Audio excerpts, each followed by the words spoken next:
agriculture horticulture discipline skill जो आम India best skill university number 1 तेणु जो सब प्रोजेक्ट सब डेवलप कराई मुझे जानिली आज दिन जो प्रोग्रामटा वेस्ट डेकोमोजर ऑलरेडी आम तो यूज करुचु ये आसिक देखला जाना पाइलु किसी भैल्यू एडिशन एम जोटा कि एरिया रे स्टबल बर्निंग हुए जोटा कि आमर नेशनल इश्यू स्टबल बर्निंग या द्वारा कौन हुए कार्बन डाइऑक्साइड कार्बन मोनोक्साइड जोटा मनुष्य क्षतिकारक से सब वायुमंडल नष्ट से जिनसा आम केमी साइंटिफिकली कन्वर्ट कर कंपोस्ट आउ माटी के आम जैविक कार्बन जोटा कि ऑर्गेनिक कार्बन ताको आड कर हम आउ उपकारी अणुजीव बेनिफिशियल माइक्रोस्पा होची जो सब स्पेसीज अच्छा आम डायरेक्ट आम माटी भी प्रदान कर दैट एमती किसी वर्ष कला करिया द्वारा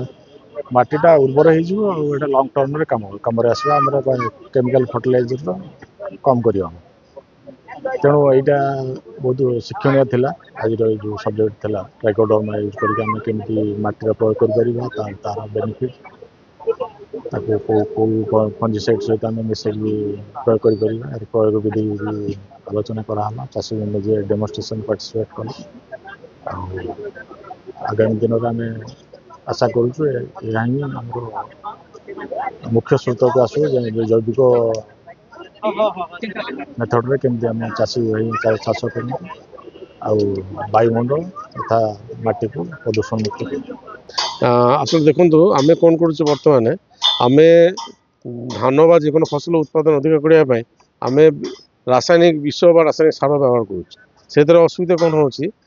जे रासायनिक व्यवहार करा रासायनिक आम परिवेश को दूषित करुच्ची आम स्वास्थ्य को खराब करुच्ची आमर वक्तव्य होती से रासायनिक व्यवहार ना करी आम जो जैव पद्धति चाष करी कौन हम आम परिवेश ठीक रमर परवर्ती प्रजन्म आम गोटे भल परिवेश को छाड़ी जी जापर एवं आम ये मेडिसिन खाऊ से मेडिसिन खावाटा भी कम हो परिवेश भी ठीक रही आम कौन कर डिफरेंट देखो एंडोएन कोई गोटे अच्छी आम ट्राइकोडर्मा ये सब विहन विसर्जन करा एंडोएन देले कौन हम नाइट्रोजेन परिमाण कम लगे ट्राइकोडर्मा देले कौन हम रोग पोक कम हम एवं तार फसल उत्पादन बढ़ आम से विषय टी सब चाषी मान उद्देश्य कहवाई आसी 2015 रु 15 मसीह मु जैविक उपाय चाष कर आजिका डेट रे गोटे नुआ मॉडल को प्रमोट करुच्ची globally not nationally round the globe रे आमे कौन होचे विडिसाइड हर्बिसाइड पेस्टिसाइड फंगिसाइड